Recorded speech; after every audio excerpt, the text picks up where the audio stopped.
Bienvenidos a su programa Derecho Familiar.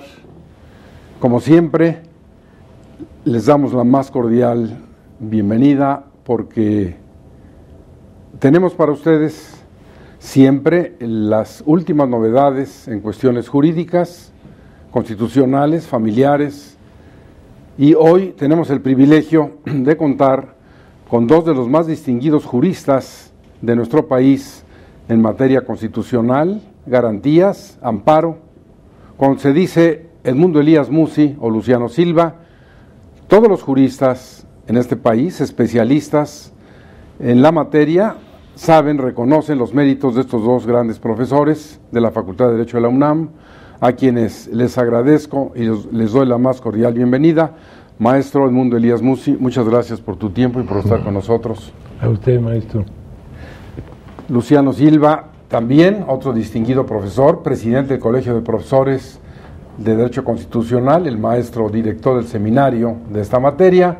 Y bueno, yo que tengo la responsabilidad de coordinar este programa, porque en realidad hay que reconocerlo, el mérito es de quienes me acompañan, porque simplemente vamos a hacer alguna conversación, alguna plática sobre esta materia que a ustedes seguramente les llama la atención, las diferentes reformas que se han dado, la última, el año pasado, el 2011, en junio, cuando se cambió la nomenclatura de esto que era tradicional, que desde 1917 así se había señalado, las garantías constitucionales. Hoy, estos son los derechos fundamentales. Y yo quisiera entrar en la materia con el maestro Edmundo Elías Musi para que nos hiciera favor, así como él acostumbra, como catedrático natural, en un lenguaje liso, llano y claro, decirnos en qué se diferencian, maestro, estos derechos fundamentales hoy de las garantías constitucionales que hoy también tienen una connotación diferente. Bueno, desde luego para mí la diferencia la da la propia Constitución. Las garantías constitucionales, o como las denominaba el maestro Burgoa, las garantías del gobernado, pues son las que se encuentran establecidas expresamente en los primeros 29 artículos de nuestra Constitución, salvo el 25 y el 26. Y estos son derechos públicos subjetivos que tiene el gobernado a su favor para exigirle al Estado que le respete esas garantías. Anteriormente, con la Constitución 57, eran garantías del hombre. Ahora no, ahora es el Estado el que las da, pero en el fondo es exactamente lo mismo. O sea que estas garantías de la diferencia de los derechos fundamentales, que me imagino que piensan y se refieren más que nada a los derechos humanos, pues los derechos humanos es el todo, nada más que no sabemos expresamente cuáles son los derechos humanos, que eso es lo que nos interesa a nosotros como abogados, para en un momento dado decir, bueno, estos derechos humanos sí están protegidos por nuestra Constitución, pero saber concretizarlos, hacer un catálogo, algo, porque de otra manera yo lo siento ahorita muy vago, lo de los derechos humanos, y sobre todo que nos vienen a decir de afuera, a través de tratados internacionales de la Convención Interamericana de Derechos Humanos, cuáles son los que a criterio de ellos son derechos humanos. Tenemos un caso concreto, el de las candidaturas independientes, que dijeron que a Castañeda se le violaron sus derechos humanos. Pues sí, pero se le violaron sus derechos humanos, pero es inocuo, porque no puede operar dentro de nuestro sistema jurídico electoral los derechos humanos, porque cambiarían, trastocarían todo nuestro sistema jurídico en materia electoral, como está regulado, que entre paréntesis, debo decirlo, es de los más avanzados del mundo, porque en México la materia electoral se ha crecido a pasos agigantados. Entonces, entre derechos humanos, derechos fundamentales, derechos constitucionales, pues la única cosa que yo veo que los únicos derechos constitucionales que sabemos cuáles son los que se encuentran en nuestra Constitución. Y de los otros, pues ya hablaremos un poquito más adelante. Muy bien. Para no dejar sin materia también. No, vamos a... Esto es muy importante lo que ha dicho el maestro Edmundo Elías Musi, porque él mantiene esta línea tradicional que ese es desde el punto de vista su experiencia, sus conocimientos, inclusive invocando la memoria del maestro Ignacio Burgos Orihuela. Maestro Luciano Silva, de acuerdo a esta reforma que yo invocaba del 2011, para la gente, sobre todo, quienes no poseen la ciencia del derecho, estos derechos fundamentales, estos artículos se reformaron el 1, el 3, el 15, etcétera, hasta el 103, 105, nos hablan de estos derechos fundamentales, incluso hasta se modificó el 29, por ejemplo, para agregar un segundo párrafo que ratifica y hace referencia a los derechos familiares que vienen en el cuarto constitucional. Ya tenemos la posición del maestro Edmundo Elías Mussi. ¿Cuál es la tuya respecto a esta hipótesis de los derechos fundamentales en la Constitución con la reforma y lo que para esa reforma son ahora las garantías constitucionales? Porque si seguimos la misma línea que decía el maestro, entonces, bien, igual él lo aclara, dice, bueno, es que esto no está con la precisión terminológica que debería de estar. Bueno, antes que nada, pues gracias por invitarnos. No, gracias a ti, tu tiempo y tus es un tema que tiene varias aristas, creo que había que ubicarlo en su exacta dimensión. Estamos viendo los derechos humanos como si fuera la panacea para resolver todos los problemas en nuestro país, y creo que hay que tener la precisión para no crear complicaciones en el ámbito jurídico constitucional. Y de entrada, la expresión que se ha utilizado por su parte es para mí la correcta, hablar de derechos fundamentales, porque los derechos humanos desde el siglo pasado fueron motivo de preocupación en Europa debido a las atrocidades y vejaciones de las dos grandes guerras, debido a las atrocidades y vejaciones de los regímenes dictatoriales de la época, y por eso allá surgió el tutelar los derechos humanos, y para eso se crearon los tribunales constitucionales, pero estamos hablando del siglo pasado. Y yo quisiera aquí hacer una retrospección, porque aquí en México, desde la Constitución de 57, los derechos llamados del hombre, como así se les denominó, se elevaron a rango constitucional, y no tan solo se elevaron a rango constitucional esos derechos del hombre, sino también del mecanismo para hacer efectivos esos derechos, que es el juicio de amparo. Y lo comento esto porque si bien es cierto que tuvimos una Declaración Universal de los Derechos del Hombre de 1789 en Francia, en la Revolución Francesa, y que esa declaración se incorporó a la Constitución de Francia de 1791, sin embargo ese catálogo de derechos quedó en el olvido, porque no hubo el mecanismo para hacerlos efectivos. Y es precisamente hasta después de las dos grandes guerras, como he mencionado, cuando entra la preocupación en aquel continente, en el viejo continente, de tutelar los llamados derechos humanos, cuando que nosotros aquí ya habíamos tenido ese tino de elevar a rango constitucional los llamados derechos del hombre y el mecanismo para hacerlos efectivos. Es más, se dio un gran avance aquí en México porque por primera vez tuvimos en la Constitución de 1857, en la Constitución Federal, un control de la constitucionalidad de las normas generales, de las leyes, de los tratados, de los reglamentos que violaran las llamadas garantías individuales. Es decir, ese control judicial permitió darle al Poder Judicial de la Federación, a los tribunales del Poder Judicial de la Federación, la supremacía para poder controlar los actos de los poderes públicos que violaran lo que hoy llamamos derechos humanos, lo que eran las garantías individuales, los derechos del hombre. Bueno, y es algo muy importante, porque fue un gran avance, porque en Europa, en el viejo continente, privó la vieja idea de que las leyes eran las que tutelaban las libertades. El juzgador no podía cuestionar la ley porque se tenía la idea de que la ley era la que protegía las libertades. En cambio aquí en México, desde 1857, ya podíamos impugnar las leyes que violaran derechos humanos, garantías individuales, a través del amparo.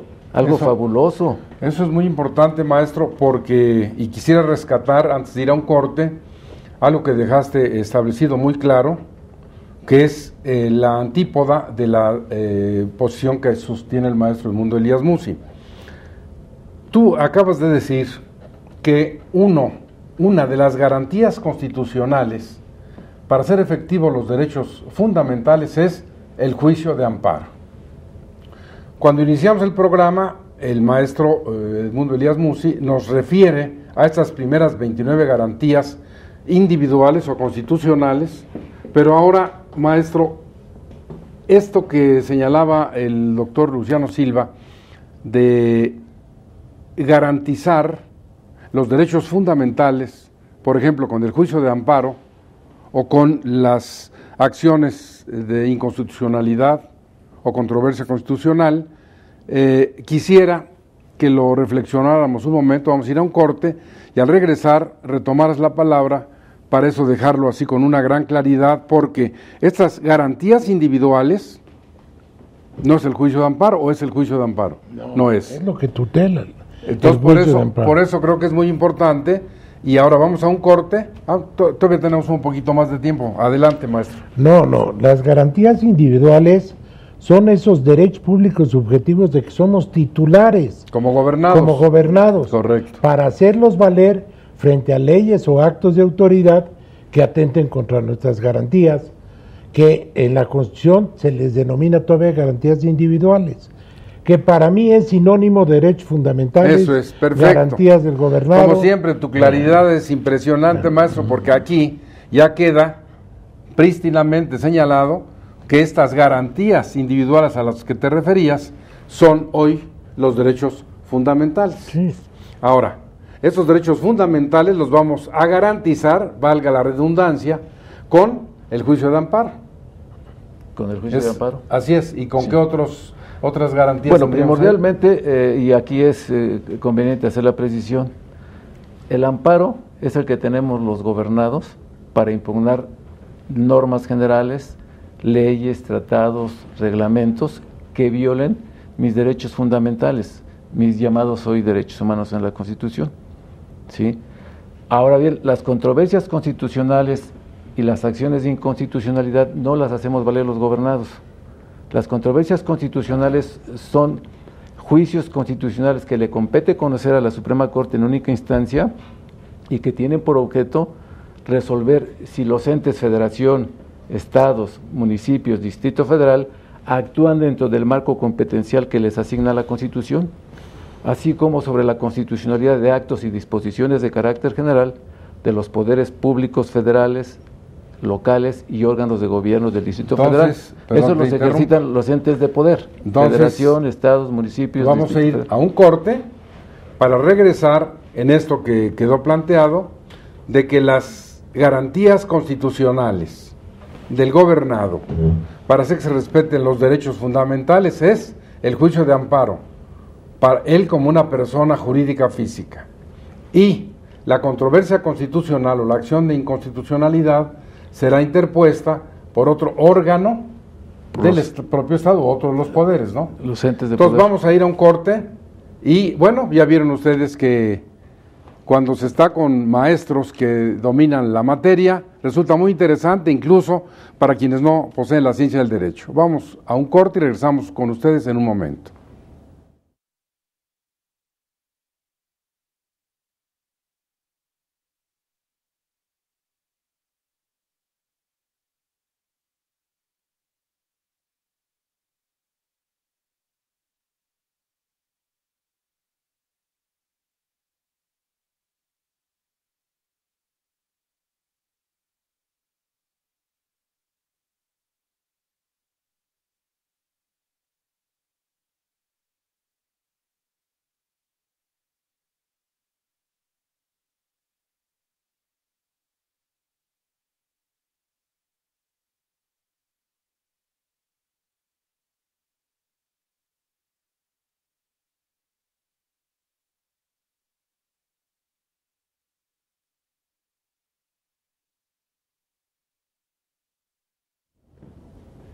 Muchas gracias por seguir con nosotros. Si acaba usted de sintonizar el canal judicial, tengo el honor de que nos acompañe el doctor Luciano Silva, presidente del Colegio de Profesores de Derecho Constitucional de la mejor facultad de Derecho de Latinoamérica, que es la Facultad de Derecho de la UNAM.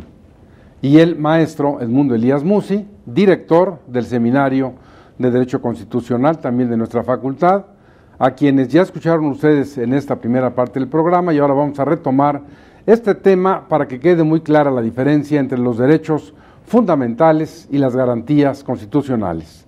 Le decía yo al maestro Edmundo Elías Musi que nos hiciera favor de seguir en esa temática con las cuestiones de estos derechos fundamentales. Maestro, sí. Tienes la palabra, por favor. ¿Cómo no? Bueno, como dije al principio, las garantías del gobernado o derechos fundamentales están expresamente señaladas en nuestra Constitución.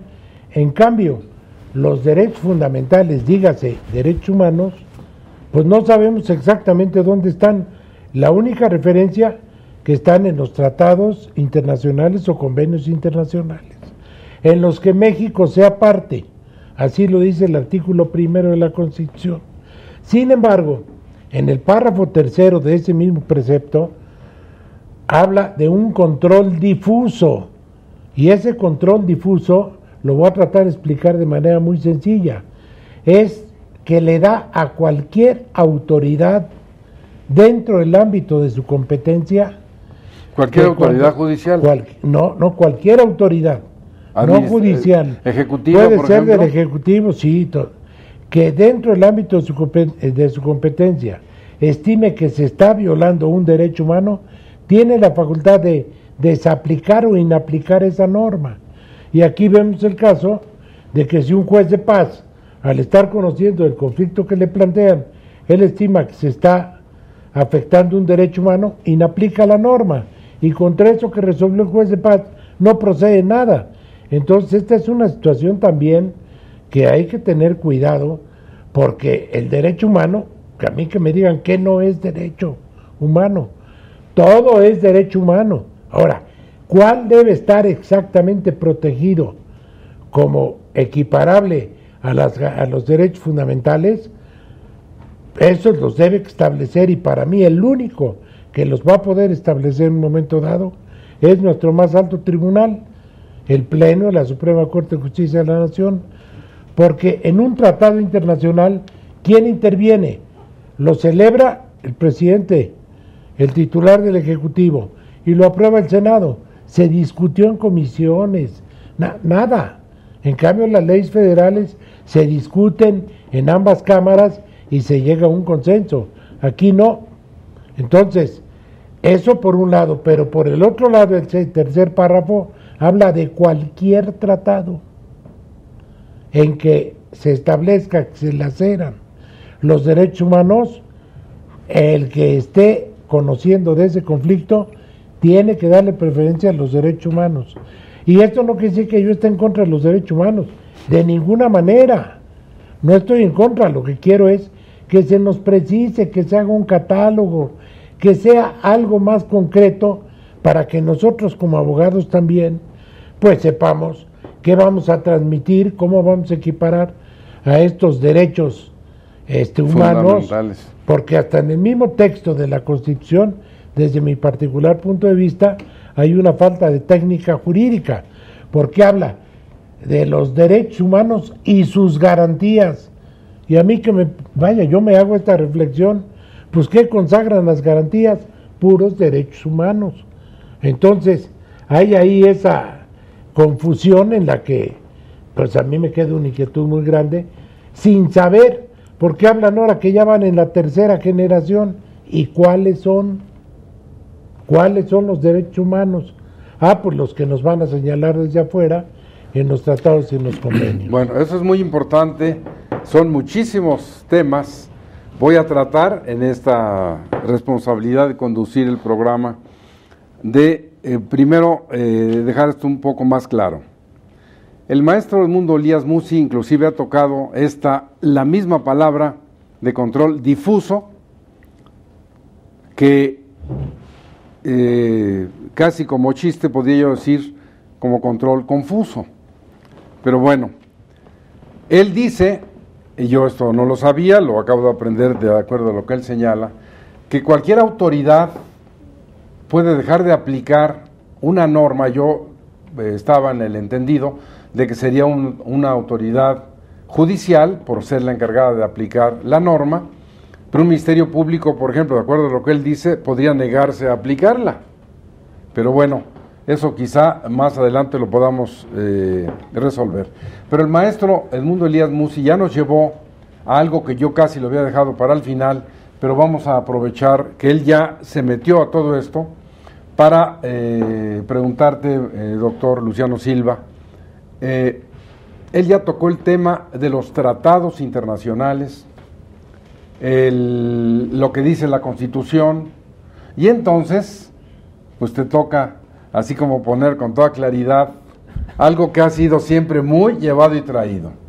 Los tratados internacionales, que bien critica el maestro, estoy de acuerdo con él en que el presidente, él sabe lo que finalmente firmó y el Senado simplemente lo ratifica. Y es el requisito. ¿Para qué? Para que tenga validez. Ahora, viene la pregunta fundamental. Esos tratados suscritos por el gobierno, ratificados por el Senado, están hoy, en este siglo XXI, con las normas, las resoluciones de la Corte, ¿están por encima o por debajo de la Constitución? Bueno, es un tema complicado y es el que yo he sostenido en diversos foros.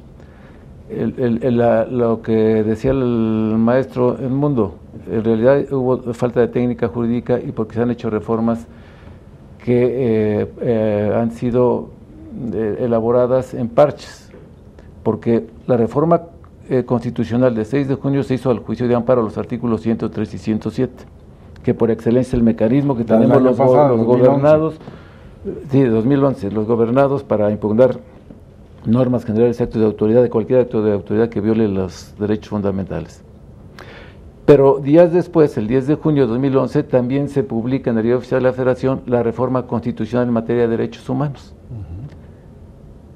Y ahí, como ya se dijo aquí, pues bueno, se cambió la denominación, el título primero, capítulo primero, los diversos artículos, pero sustancialmente el meollo está aquí en el artículo primero que se ha venido comentando. Ha habido una falta de técnica jurídica y que aquí sería prolijo comentar todo ello, pero lo que no se reformó fue el artículo 133. ¿Qué es el que se refiere a lo que te preguntaba? El artículo 133 dice que esta Constitución, las leyes del Congreso de la Unión que emanen de ella y todos los tratados que estén de acuerdo con la misma, serán la ley suprema de toda la Unión.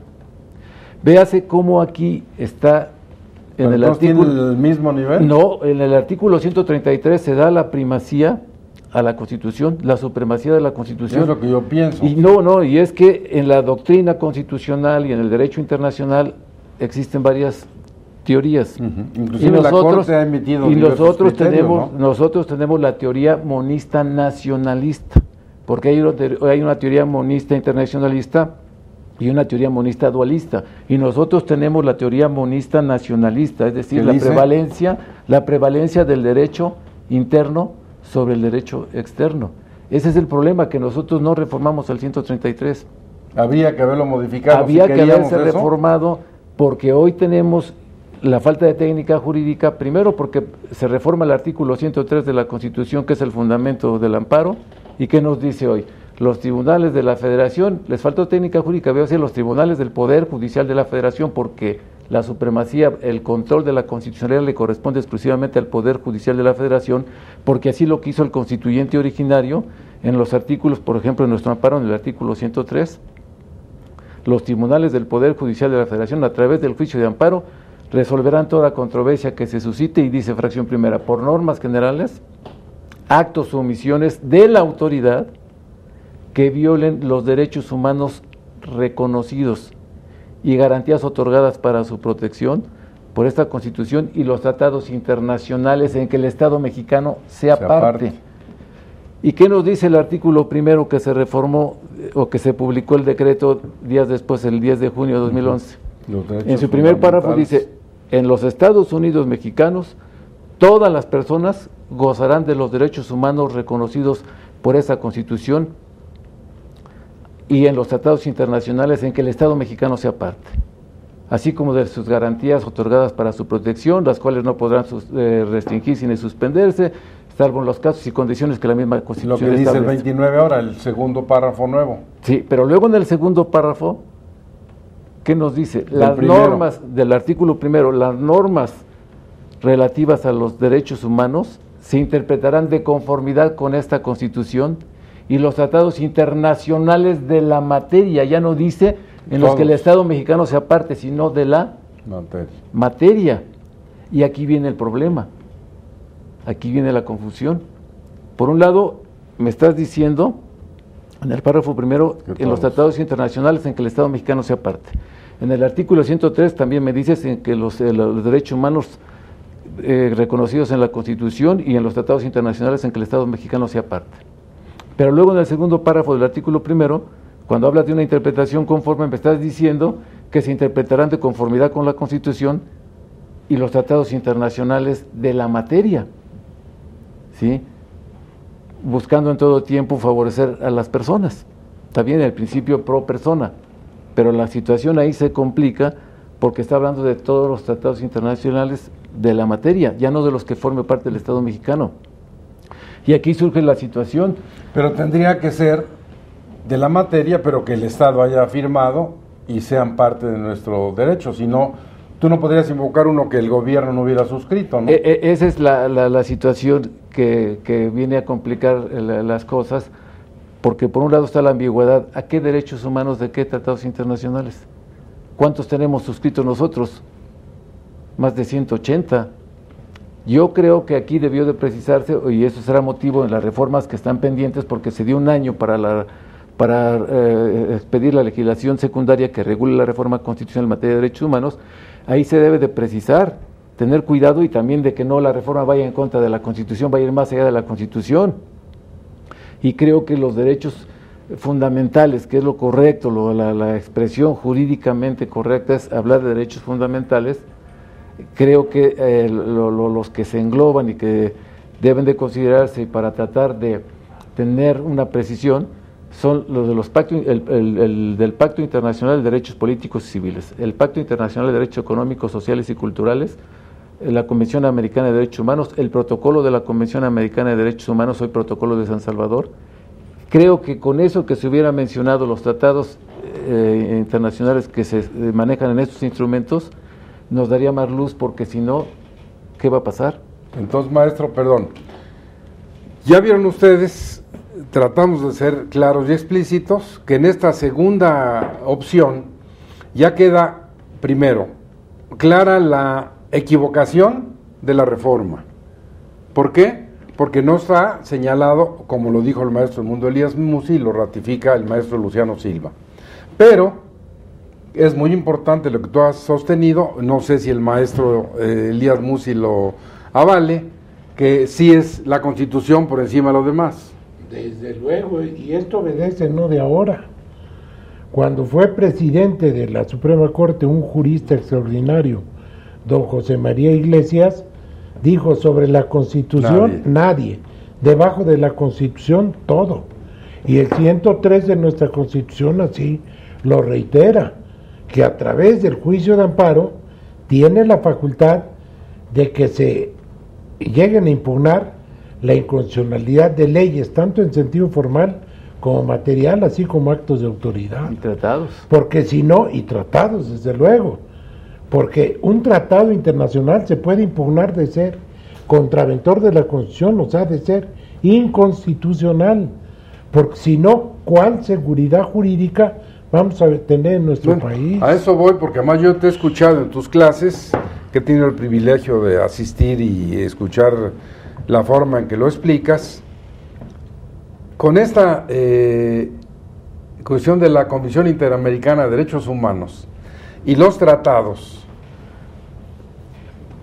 debemos someternos a lo que señala, lo que ordena la Corte Interamericana, y la Corte Mexicana quedará abajo de lo que resuelva la Corte Interamericana, porque, bueno, acabamos de tener el caso Radilla y otros, por ejemplo, el fuero militar, que ahora que ya para los civiles, etcétera, y qué es lo que está ocurriendo. Por ejemplo, el caso Radilla, Está lo que resolvió la Interamericana, que fue un caso de 1970 y tantos, ha venido a trastocar toda la cuestión en la Corte. Todo, y esto yo estimo y considero que la Corte se excedió en haberle dado ese alcance y ahora se le va a revertir a la Corte todo. ¿Por qué?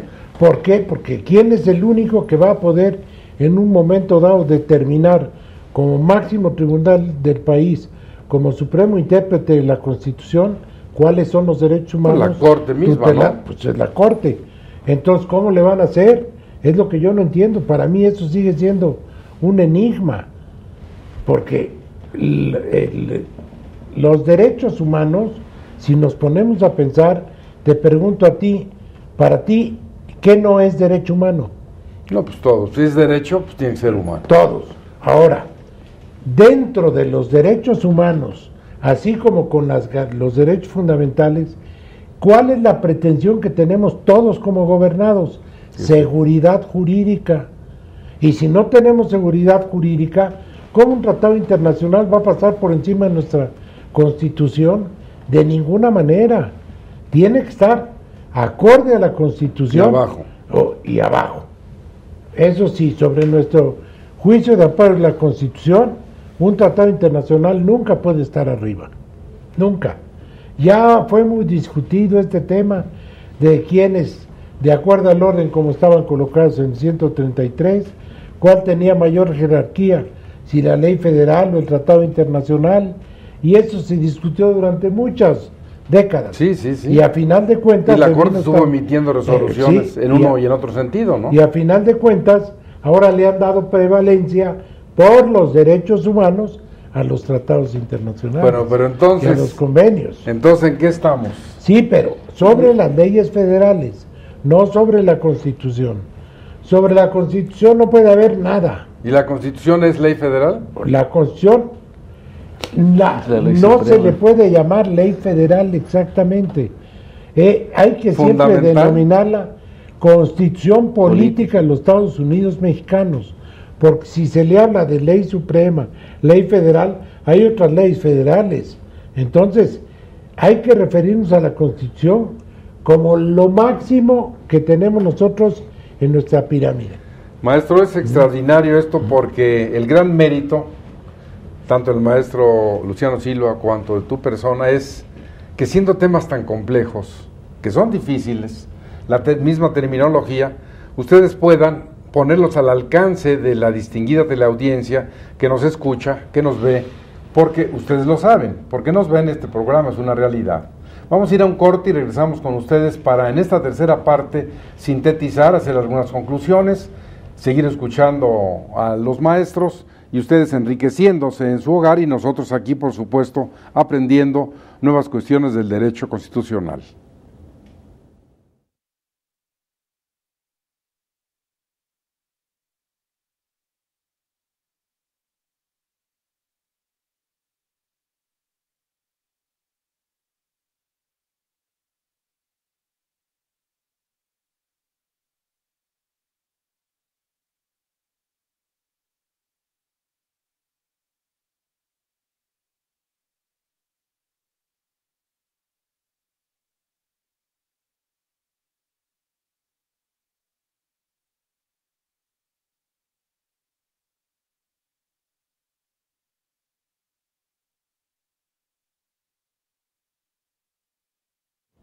Bueno, interesantísimo el programa a pesar de lo árido del tema. Derechos fundamentales, derechos humanos, orígenes del constitucionalismo, bien lo señalaba el maestro Luciano Silva, aquella constitución francesa, la norteamericana y todo esto que nosotros de alguna manera hemos seguido, aun cuando evidentemente sería para otra convocatoria que yo haría a los maestros desde ahora. ¿Por qué funcionan tan diferente constituciones que son tan iguales en México y en Estados Unidos? Pero bueno, maestro Luciano Silva, esta cuestión que inquieta de los tratados y de lo que la Corte ha resuelto, como bien decía el maestro Edmundo Elías Mussi, por encima de la Constitución, nada. Aquella pirámide de Kelsen inversa donde coloca en lo más alto de la Constitución. En México, nuestro máximo órgano jurisdiccional, ¿cómo ha resuelto esto? ¿O vamos en un solo sentido o hay varias direcciones? No, creo que el tema, como ya se advirtió, es complejo. La Corte va a tener una situación más que atender en este sentido, porque la Corte había emitido ejecutorias en el sentido de poner a los tratados internacionales en un segundo plano de la Constitución por encima del derecho federal, del derecho local. Pero hoy se complica más el panorama, porque yo insisto y coincido con el maestro Elías Musi de la falta de técnica jurídica y lo que yo refería aquí de las reformas. Los legisladores, finalmente. Lo que pasó, ¿no? O sea, que en el artículo 103, que es el que interesa, porque hemos dicho que los gobernados tenemos el amparo como mecanismo de control de la constitucionalidad de normas, es decir, leyes, tratados internacionales, reglamentos y cualquier acto de autoridad que viole nuestros derechos fundamentales. Pero ahí se está manejando en el 103 lo que decía hace un momento: procede contra normas generales, actos o omisiones de la autoridad que viole los derechos humanos reconocidos por esta Constitución y los tratados internacionales en que el Estado mexicano sea parte. Entonces aquí se va a presentar otra situación por la interpretación que se tenga que hacer, porque de la redacción del 103 tal pareciera que los litigantes, los quejosos, los que vayan en demanda de amparo, solamente pueden invocar tratados que contemplen derechos humanos en lo que sea parte del Estado mexicano.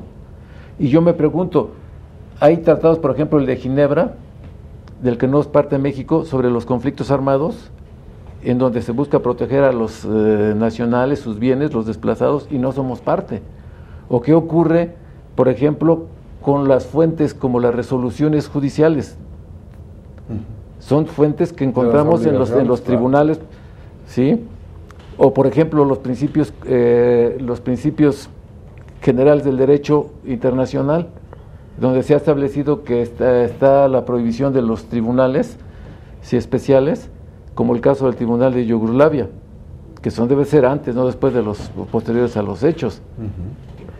¿Y qué hacemos con ello? No podemos aplicarlo. ¿Por qué? Porque dice los tratados internacionales en que el Estado mexicano sea parte. Pero no sería, perdón, pero la confusión que va a tener, la confusión que se va a dar. No sería una locura. Todos los tratados, debe ser de los que somos parte, ¿no? Así es. Bueno, eso es lo ideal. Pero lo que dice el párrafo segundo del artículo primero, y por eso yo decía, en las reformas deben de tener cuidado en la legislación secundaria de ubicar la situación, porque si no, la Corte se va a ver en un grave problema de cómo interpretar y cómo dar los alcances a los derechos humanos contemplados en los tratados internacionales de la materia. Bueno, déjame aquí hacer un paréntesis que es muy importante y que además hay que reconocerlo públicamente. Como ustedes saben, yo tuve el privilegio de ser senador 6 meses en la 61 legislatura, tuve una gran experiencia ahí y algunas veces también increpaba a los propios legisladores, por ejemplo, que el Código Civil Federal en el siglo XXI siga teniendo 11 clases de hijos. Es impresionante. Pero mi experiencia, y se ratifica con lo que ustedes han dicho, es que personalidades como ustedes deberían estar asesorando, ese es lo último que hay que hacer, a los senadores, a los diputados federales de este país, incluso a los locales, cuando ellos proponen iniciativas de leyes. Porque es evidente que ser diputado o senador, eso no es sinónimo de saber hacer leyes. Hay que traer a la gente que sabe, y precisamente esto que estamos ahora diciendo, bueno, la Corte, ¿cómo lo va a resolver? Si la propia ley, no hay una iniciativa, aquí haríamos una exhortación a la actual legislatura, a las 62, tanto diputados como senadores, para que se asesoren de quienes saben, para que esto se pueda corregir. Porque de otra manera, frente a un conflicto, si tú invocas un tratado del que México, como el que decías de Yugoslavia o el de Ginebra, ¿eso está condenado al fracaso o va a tener éxito? Si lo invocas. Si nos vamos a la extensión de la expresión en el segundo párrafo del artículo primero de la reforma en materia de derechos humanos, la reforma constitucional, ahí está diciendo los tratados internacionales de la materia, ya no dicen que el Estado mexicano sea parte. Y si asociamos esto con el principio pro persona, Entonces debe de aplicarse esto es muy importante. ¿Tú lo compartes o lo contradices? Bueno, lo comparto siempre y cuando México adquiera el compromiso. Lo que dice el maestro. Por esa cuestión de la segunda fracción, que él dice, cualquier tratado, ya no nomás de los que somos parte. Yo me quedaría en que si el gobierno lo firmó y el Senado lo ratificó, bueno, hay una solución. Pero como él bien invoca y dice, pues cualquier tratado, porque eso dice el segundo párrafo de la reforma. Está en la Constitución, desgraciadamente. Pero entonces, y al estar en la Constitución, se tiene que acoger. Y eso es en cuanto al tratado. Pero en cuanto al tercer párrafo de lo que mencioné al inicio, del control difuso, todavía eso es más grave. No, eso está confuso. O sea que aquí, en nuestro sistema, a final de cuentas, quien debe establecer y decir si ese tratado está acorde con la Constitución es el máximo tribunal, el Pleno de la Corte. El Pleno de la Corte, y todos los criterios los tiene que fijar la Suprema Corte a través del Pleno. Por ejemplo, que es un tema que además es muy polémico y que en el Senado se discutía y finalmente un día se le dio un carpetazo. Frente a lo que acabas de decir, ojalá no diga yo una contradicción inadiecto que me traiga así todos los correos electrónicos en contra, ¿debería permitirse, por ejemplo, a la Suprema Corte la facultad de iniciar leyes? Bueno, yo creo que eso es muy complejo. Bueno, lo que acabas de decir, yo en lo personal y como ex senador te digo, no hay capacidad para que ahí se hiciera una iniciativa como eso, porque hay que resolverlo. No, yo no hablo de iniciativa. Yo digo iniciativa para que se modificara la ley, porque tú hablas de que ahora la Corte, con lo que tiene, con estos güeyes nos tocó arar, ahora con esto hay que resolver. Entonces yo digo, si en un momento dado, lo ideal sería modificar la ley, la Constitución. No, yo creo que no. Yo creo que aquí el quid del problema es que cuando se le plantea a la Corte la inconstitucionalidad o la constitucionalidad de ese tratado, quien lo va a determinar en última instancia es la Corte. Claro. Nada más. Pero no que la Corte a priori se ponga a legislar o ponga a calificar, porque si ya califica y dice si es constitucional, entonces nosotros como gobernados en un momento dado queremos impugnar la inconstitucionalidad de ese tratado, pues ya la Corte ya dio su criterio, entonces ya no tendría caso.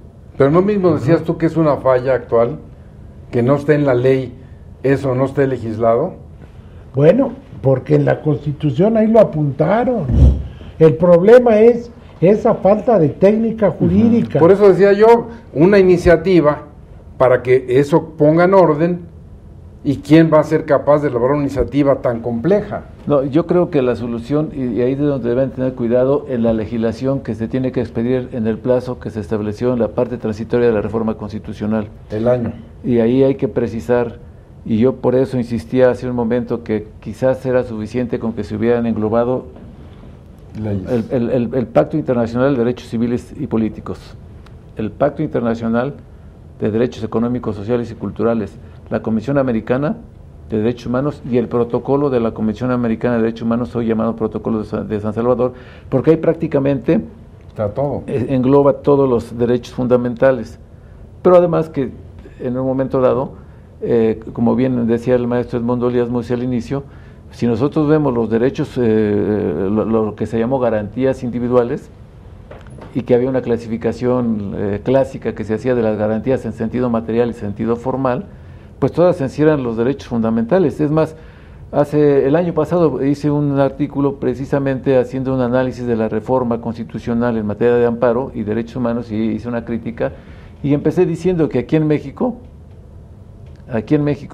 después de la Virgen de Guadalupe, la figura más querida por el pueblo es el amparo, porque tutela los derechos fundamentales más preciados para el ser humano, como la vida, la libertad, la propiedad, la seguridad jurídica. Son derechos fundamentales más preciados para el ser humano, y que hoy, como decía el maestro, pues ya estamos hablando, algunos ya hablan hasta de una sexta generación de derechos humanos, La más aceptable es la tercera generación. Igual es la primera y la segunda. No, la primera es los derechos individuales. Los derechos individuales, lo que aquí tuvimos en la Constitución del 57 como los derechos del hombre. La segunda generación, los derechos económicos y sociales, las garantías sociales de la Constitución del 17. Y hoy se habla de una tercera generación de los derechos difusos colectivos, también llamados de solidaridad, de tutela del medio ambiente, de los derechos de consumidores, del patrimonio de la humanidad o del debido uso de la ciencia y la tecnología. Pero en realidad, si analizamos debidamente las situaciones, creo que había que sopesar cuáles son los derechos fundamentales, como decía yo, los más preciados para el ser humano, como la vida, la libertad, la propiedad, la seguridad jurídica, a los derechos, dijéramos hoy, difusos, colectivos, por ejemplo, de los consumidores. ¿Qué jerarquía, qué valor tiene mayor? El que quiera yo tutelar derechos de consumidores que porque las empresas telefónicas están cobrando de más, o el abuso en los cobros de luz, etcétera, o tutelar la libertad. Entonces, creo que esos son puntos que representan hoy un paradigma, pero que en un momento dado se requiere serenidad, estudio y sobre todo ubicar en su exacta dimensión la reforma constitucional. Muy bien, maestro. Bueno, yo en realidad les pediría, porque es muy importante para la distinguida teleaudiencia, hacer una síntesis, un mensaje a ellos, mi querido Edmundo, que ha sido tan interesante escucharte y estos puntos de vista que seguramente inquietan no solamente a quienes nos ven, a los que son abogados, sino a los administradores de justicia, a los legisladores. ¿Qué les podríamos decir a la teleaudiencia? Bueno, desde luego, desde mi particular punto de vista, yo creo que en esto de los derechos humanos sí es muy importante que se clarifiquen, que se establezcan cuáles. ¿Para qué? Para que nos den seguridad jurídica a nosotros, porque de otra manera va a quedar a libre albedrío de la autoridad que esté conociendo y que ella en un momento determinado no diga, aplique. Sí, inaplica la ley, nada más, no la deroga, Sí, es grave, la deja de aplicar grave. Y eso es muy grave. Y yo ahí sí, desde ese punto de vista, caray, nos estamos preocupando mucho por los derechos humanos que se ven afuera, cuando aquí en México tenemos derechos humanos que se pisotean y se conculcan todos los días y a todas horas en los centros de reclusorios. Es una vergüenza que ahí en los centros de reclusorios tengan que pagar derecho de piso, Sí. tengan que pagar si van a dormir de pie, acostados, si hay cama, si hay alimentos, si hay café, todo es el hotel más caro. ¿Y los derechos humanos dónde están? Y eso es lo que nos debe preocupar. Primero solucionar lo interno en tratándose de derechos humanos y no estar fijándonos en lo que de afuera. Nos dicen que sí se violaron los derechos humanos, sin menospreciarlos, pero yo creo que lo más urgente es lo interno. Para mí, eso es lo que creo que debe tener un mayor significativo, un mayor valor y sobre todo poner mayor énfasis y que se justifique plenamente las comisiones nacionales y estatales de derechos humanos. Muy que bien. no anden buscando culpables, los hay, que los detecten y que protejan más que nada a las víctimas. Muy bien, maestro, una conclusión igual que a la Finalmente, distinguida teleaudiencia hacer le importa hincapié, mucho, ¿no? hincapié que no estamos, que no estoy en contra de los derechos humanos, al contrario, lo que queremos es que se precise, que se ubiquen para que se tenga eficacia en su tutela. Y además creo que debe de trabajarse en la legislación secundaria para precisar, para poder ubicar y acabar con la ambigüedad que tenemos hoy en la materia, para que no caigamos después en un subjetivismo judicial. ¿Sí? O sea, si ya se precisa en la legislación secundaria, como yo decía, tomar en consideración los 4 instrumentos que mencioné, y listo, para que no se dé esa ambigüedad. Y Pero para a ver, que maestro, ahí te voy a hacer una pequeña observación. No es un riesgo pretender enumerar nunca van a estar todos. No. ¿No es mejor una fórmula general para las hipótesis, un poco como estamos? Porque si decimos, son estos, estos y estos, pero yo les pregunto a ustedes, ¿es posible catalogar y poner en números del 1 al 20, estos son los derechos humanos fundamentales que protege la Constitución y es así, eso sería una solución? No estamos... Porque tú dices 4 instrumentos internacionales. Bueno, pero no estamos llegando al extremo de que se tenga que estar delimitando, precisando en la ley, sino invocamos solamente los que estamos mencionando, sí. De los instrumentos internacionales. Eso evitaría la ambigüedad de que hoy tenemos en el artículo 103. Entonces, ¿podemos catalogarlos? Bueno, yo creo que lo que se podría hacer es ir avanzando en ir estableciendo qué tipos de derechos humanos, como las garantías o derechos fundamentales. La seguridad jurídica tiene un muy amplio, muy grande. La igualdad, la libertad, la propiedad. ¿Pero todo está bien como está? ¿Qué? Los derechos fundamentales están, para mí se necesita todavía ir avanzando mucho y que nos los esclarezcan. O sea, ¿decir cuáles? Claro. Pero sí. Una fórmula general, por ejemplo, ¿cuál podría ser? No fórmula general. Específica. Sí, porque de alguna manera esos derechos humanos, esos derechos fundamentales, van a tener una equiparación con los derechos fundamentales que consagra nuestra Constitución. Si no es algo distinto, no es algo diferente. En el fondo va a haber una coincidencia. Se van a amarrar. ¿Por qué? Porque esa es la pretensión, que nosotros disfrutemos como gobernados de esos derechos fundamentales para tener una mayor seguridad jurídica frente a las leyes y los actos de las autoridades que violen nuestra esfera jurídica. Yo creo que eso es muy claro. Y aquí el conflicto es ¿cuáles derechos humanos? ¿Cuáles son? Sí, porque ahondando en esto, tenemos ya el mecanismo para hacerlos efectivos por excelencia, el juicio de amparo. Tenemos el órgano facultado para conocer ese mecanismo, que es el Poder Judicial de la Federación, a través de los jueces de distrito, unidades de circuito, colegiados, la Corte. Tenemos todo.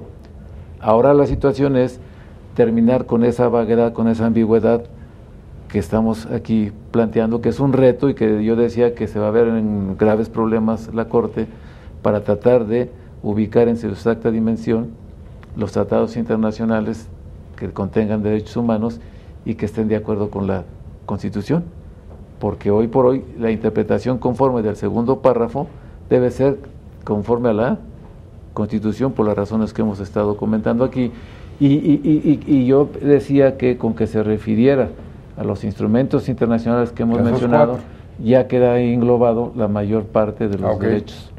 Bueno, pues como ustedes ven, y les dije al principio que este iba a ser un gran programa, porque quienes tengo el privilegio que me acompañen, el doctor Luciano Silva y el maestro Edmundo Elías Musi, les vienen a dar ese contenido, vienen a ratificar, porque son de los mejores maestros de la mejor universidad, de la Facultad de Derecho de la UNAM, que antes les decía, es su prestigio, las obras que ellos han escrito, son libros que se utilizan en las demás instituciones de educación superior, no solo en México, sino también fuera del país.